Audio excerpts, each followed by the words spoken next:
If you were to stop a random person on the street and ask them for their thoughts on propaganda, chances are they would begin to describe propaganda posters in war films from the early to mid 1900s. To a layman, this could easily be perceived as a positive reflection of an informed society, who knows the historical background and inherent dangers of propaganda when used on the unsuspecting public. However, under critical analysis, this actually reveals a much darker truth. While most people know what propaganda is, the alarming majority of people either strictly view it as a thing of the past or something as to which they are apparently immune. So if the target audience for propaganda to be the most effective is an unsuspecting public, the propaganda machine could easily be running at maximum output and could be quite efficient at morphing the views of the general public still to this day. The only question is, does propaganda still exist? And if so, what effect is it having on our society?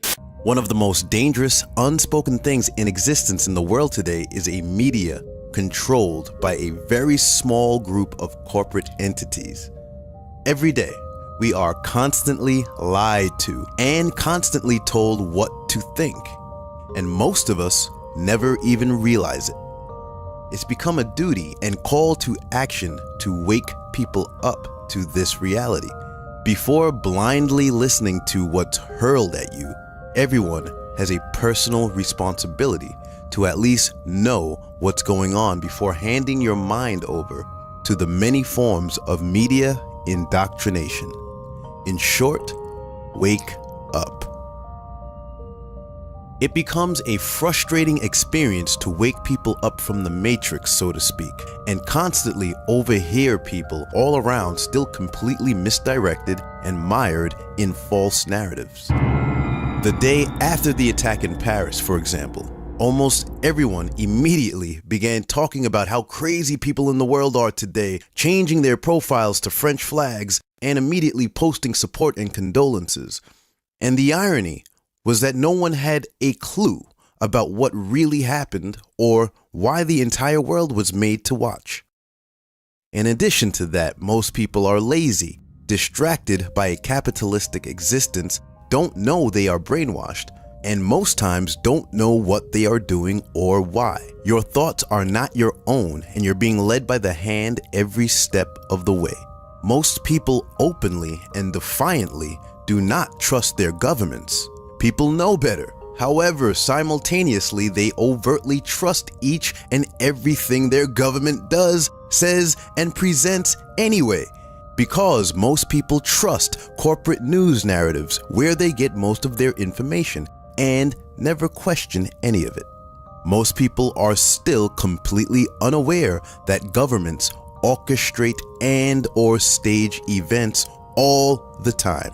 This was always done throughout history and is still maintained today. This is nothing new under the sun. You can't even explain this to sheeple, because you might become the one under attack or ridiculed for trying to tell people the real truth. Unfortunately, we have a world of people who don't understand how the world works. The media is not for information, it's for indoctrination. It's owned and operated by a very small group, and the objective of news media is compromised. It's not about informing you about what's going on in the world. The main function is to carry out agendas and control what you think, how you behave, and what you believe. Well, I've been a journalist for about 25 years, and I was educated to lie, to betray, and not to tell the truth to the public. And it is not right what my colleagues do and have done in the past, because they are bribed to betray the people, not only in Germany, all over Europe. Despite the fact that lots of our news is corporate-controlled fiction, we have been brainwashed to accept the news as the infallible truth. We are a society of drones who do not know how to think critically. And because of our media brainwashing, things often go very wrong, impacting the lives of citizens irreparably. All day, every day, just a few corporations cooperate each other's talking points, edit all the news, and dispatch everything you're meant to hear on all networks. There are several video compilations showing you just that. Who are are you really shopping for this holiday season? It's okay, you can admit it if you've bought an item or 2 or 10, for yourself. It's okay, you can admit it if you bought an item or 2 or 10 for yourself. It's okay, you can admit it for yourself. It's okay, you can admit it, Todd. If you bought an item or 2 or 10 for yourself. It's okay, you can admit it. If you bought an item or 2 or 10 for yourself. It's okay, you can admit it. If you brought an item or 2 or maybe 10 for yourself. It's okay, you can admit it. If you bought an item or 2. It's okay, you can admit it. If you bought an item or 2. 2 or maybe 3 or 4, maybe even 10 items for yourself. It's okay, you can admit it, can admit it, can admit it, can admit it. A lie repeated 1,000 times becomes the truth. The man who said that even proved it.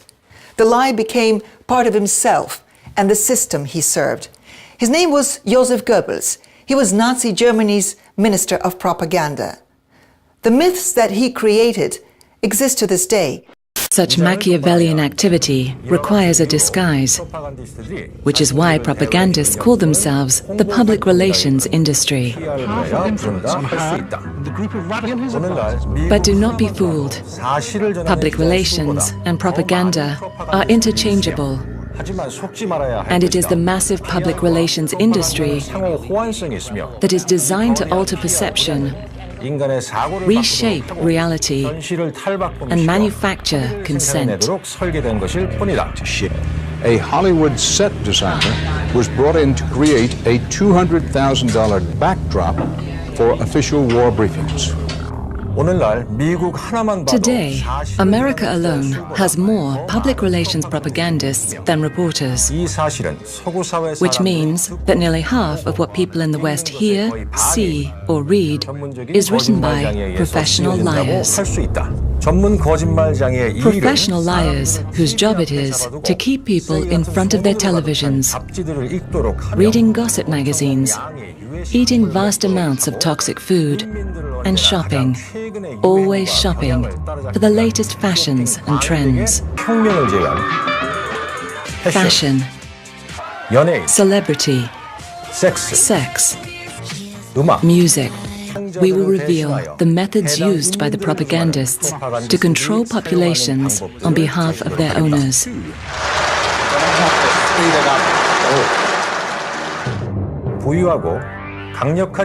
Although these rich and powerful owners only make up 1% of the world's population, they have mastered the use of propaganda over 99% of the world's population, turning them into consumer slaves who work harder and harder to buy things they don't need.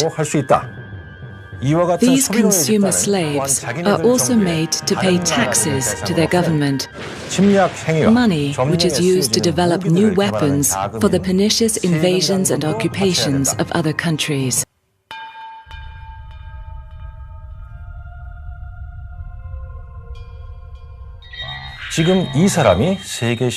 Has this man just broken a world record? Has he just created a medicine that can save thousands of lives? Perhaps he's been chosen to represent his community in some way. No, this man has just purchased a telephone.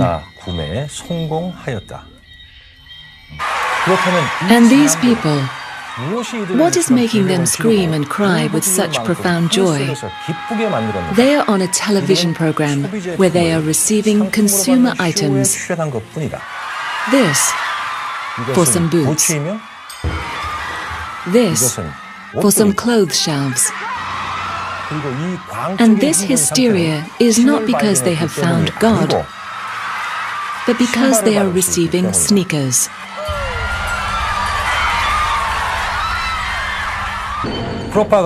The propagandist knows that an individual has a natural desire to be on a winning side and appear to fit in with the crowd.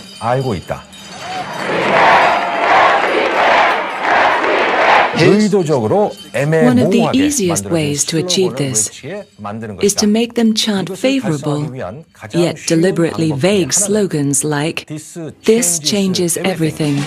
This is going to change everything. Just do it. I'm loving it. Or support our troops. Support our troops 같은 The point of slogans like support our troops is that they don't mean anything. That's the whole point of good propaganda. You want to create a slogan that nobody's going to be against and everybody's going to be for. Nobody knows what it means because it doesn't mean anything. With this in mind, propagandists can provide simple answers to complex problems and ask for approval without question. Either you're with us, either you love freedom, or you're with the enemy. They can use this method to sell phones, violence, cosmetics, or even false wars, like the unwinnable war on terror announced by these degenerates, and the hypocritical war on drugs announced by this master criminal, who is awarding a medal to this man for joining the war on drugs, despite this man being a drug addict. The goal of propaganda is to form a consensus to a standard set of beliefs by influencing and altering the attitudes of a population towards a specific cause, position, or political agenda. As someone who has taken a great interest in human psychology as well as studying marketing at university, I can't help but see a correlation between propaganda and today's advertising techniques. I mean, think about it. Both advertising and propaganda techniques try to persuade the target audience by hitting them on an emotional level. They don't deny this either. Dr. Robert Heath, a professor at the University of Bath and a pioneer in establishing the value of emotion in advertising, states, "My research with David Brandt and Angus Nairn shows that emotional response toward advertising plays an important part in building a strong brand. The basis on which metacommunication operates is entirely emotional, conditioning your feelings and building strong relationships. An ad that resonates emotionally is one that will build a stronger, better brand over time." You see, advertising agencies don't just know that their ads can subliminally affect people on an emotional level, they orchestrate their entire marketing campaigns around it.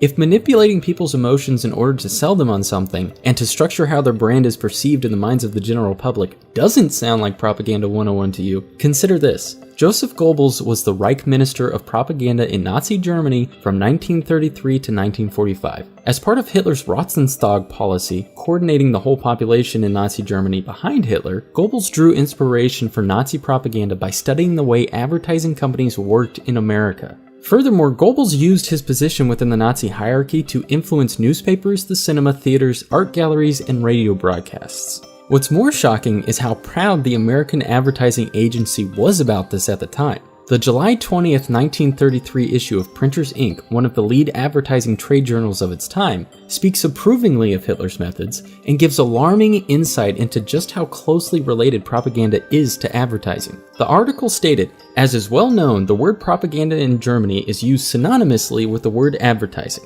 Although in this country and in Great Britain propaganda has the unfortunate connotation of being free instead of being paid for, this distinction does not exist in Germany." Basically, this 1933 issue of Printers, Inc. is saying that the only difference between propaganda and advertising is funding. The reality is, propaganda and advertising are cut from the same cloth, and no one in their right mind would deny the existence of advertising in today's world. So why would anyone assume that propaganda no longer exists? Propaganda is a form of biased communication aimed at promoting or demoting certain views, perceptions, or agendas. And just as marketing campaigns on behalf of a given brand use a sinister means of emotional manipulation to sell their product, so too do propaganda campaigns subvert our consciousness in order to sell us on a foreign narrative in a means to manipulate the consensus.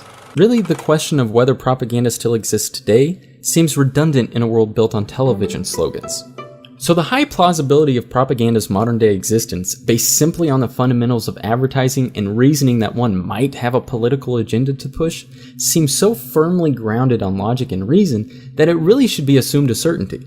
But both the threat and true effectiveness of propaganda is dependent on coordination. If a wide variety of people with diverse views on varying topics all own and contribute to different areas of media, regardless of how deliberate a potential propaganda campaign may be, the views expressed in that campaign will be cancelled out by the opposition. Conversely, if there's a small group of people controlling the national narrative, it's more likely that the views held by those individuals will penetrate into the messages they present and ultimately make its way into the public's consciousness. And that's just assuming the people in control of media agree on a particular topic. That's not accounting for deliberate propaganda. If you take that same smaller group of people in control of the media and do account for deliberate propaganda, it's just a matter of time before the public opinion sways in favor of the national narrative being presented to them, because the opposition will be non-existent. Now here's the scary part. In 1983, 90% of American media was owned by 50 separate companies. By 2012, that same 90% of media was controlled by only 6 companies. And some modern day figures have that number down as low as 5. But as damning as the consolidation of media corporations is, it lacks deliberate intention and coordination. That is, until you Google the Bilderberg Group. The Bilderberg Group is made up of 120 to 140 powerful individuals from around the world who meet every year to discuss policy. Oh, and by the way, these meetings are top secret and completely closed to the public. This chart from a few years back links the attendees' connections with corporations, charities, policy groups, and media giants. And don't even get me started on the annual meetings that take place at Bohemian Grove. Clearly, these individuals share similar views and are working to coordinate their efforts. So everything we've covered so far in this video would suggest that propaganda is not only as real as it was back in the early to mid 1900s, but that it's more relevant today than ever before. And so far, we've just been arguing off of deductive reasoning. We haven't even explored an example yet. Now, I could easily point to examples of propaganda in media related to warping the public's perception on politics. What if the two-party system was actually a mechanism used to limit so-called public opinion? What if there were more than 2 sides to every issue, but the 2 parties wanted to box you into a corner, one of their corners? Propaganda used to demean Christianity. But then, Jesus, which religion should our family be? 601, they're all complete crap. Thank you. Propaganda to warp public perception on gun rights. One thing that I think is clear with young people and with adults as well is that we just have to be repetitive about this. It's not enough to simply have a catchy ad on a Monday and then only do it every Monday. We need to do this every day of the week and just really brainwash people into thinking about guns in a vastly different way. Or propaganda related to the glorification of drugs. That was him testifying today in the House with other leading medical experts about this apparently newly controversial issues of vaccines that should never be controversial at all. But the one that I'd like to use for this illustration is propaganda related to the LGBT community. A recent Gallup poll shows the support and opposition statistics for gay marriage between 1996 and 2015. According to this chart, the number of people in opposition of gay marriage has dropped from 68% to 37%, while the figures for those in favor of gay marriage has skyrocketed from 27% to a majority 60% in just 19 years. That is a major shift in societal norms. Be honest with yourself. Whether you're in favor or in opposition of gay marriage, do you really think that this drastic change in social perception was purely organic? The Gay Lesbian Alliance Against Defamation, aka GLAAD, has evaluated the quantity and quality of LGBT characters during primetime television since 2006. Their stated objective is to push for positive representation and to increase the amount of representation. The 2015 GLAAD ratings and score, based on the percentage of LGBT-inclusive original programming hours during primetime television, shows that programming is at an all-time high on broadcast and cable networks. Folks, the LGBT community currently makes up only 3.4% of the population. So why is 8% representation considered a failing grade and 28% representation considered merely adequate? A typical approach for indoctrination through the use of propaganda is as follows. First, the viewer is exposed to the information and is made conscious of the subject matter. From there, the subject matter, in this case the LGBT narrative, is assimilated to the individual on an emotional level, usually by way of a third-party participant. An example of this would be a beloved sitcom character's persona reflected in the subject matter. While the viewer experiences positive feelings towards that particular character, they are also subconsciously assimilating positive feelings towards the agenda being pushed. This links the orchestrated narrative with the viewer on an emotional level. The final step is repetition. The more the viewer is exposed to this, the stronger the emotional bond becomes, and thus the harder it is to break. This results in a permanent distortion of the individual's views, assuming they held opposing views beforehand. Further implemented techniques, as is the case with the LGBT agenda, also occasionally include a demonization of the opposition. The fact is, we are bombarded with propagandized messaging every single day, and the number one source for that indoctrination is our television sets. Watching TV puts the viewers into a highly susceptible sleep-like hypnotic state, largely caused by the screen flicker that lowers the viewer's brainwaves into what is called an alpha state. This alpha state of mind is what you'd normally associate with meditation or deep relaxation. And most people enter into this state of mind within 30 seconds to 3 minutes of television viewing.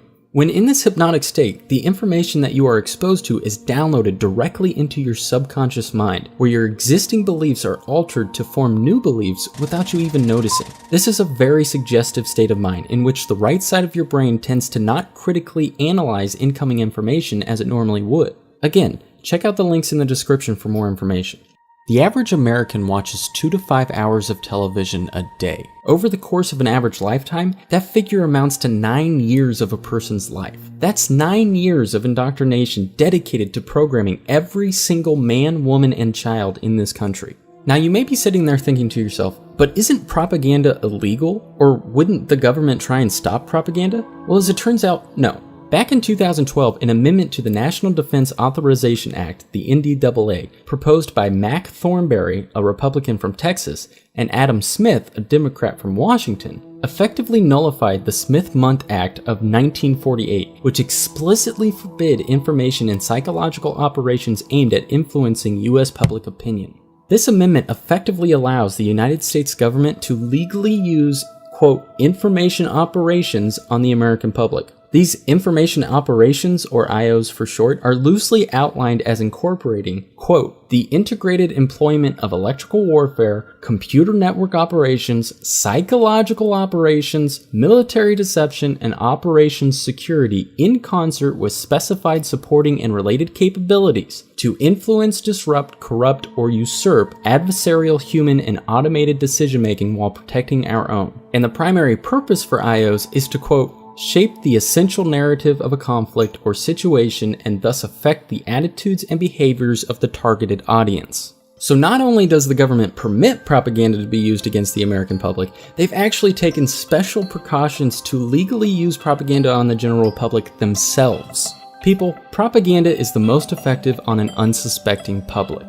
If you're the type of person to limit propaganda's existence to the pages of a history book, or think that you've somehow evaded any form of propaganda and its effects on your beliefs, then you are actually the perfect candidate for the propaganda machine. Now, I know it's difficult to consider that your beliefs may not be entirely your own, but it's important to try. The first step to overcoming any form of indoctrination is to be aware of your own susceptibility and to take an honest, introspective look into your own beliefs. Because propaganda is most effective when combined with emotional stimuli, it's important to analyze your own emotional responses to conflicting information that you may be presented with. In other words, if someone says something to you that you disagree with, and you feel an intense emotion in response to what they've said, chances are the beliefs that you hold on that particular topic are intimately tied to an artificial emotive response ingrained in your mind through years of indoctrination. At a 1991 closed-door meeting of fellow internationalists, billionaire and former CFR chairman David Rockefeller praised his media allies, but his confidence that his words would not leave the room was later broken. We are grateful to the Washington Post, the New York Times, Time Magazine, and other publications whose directors have attended our meetings and restricted their promises of discretion for almost 40 years.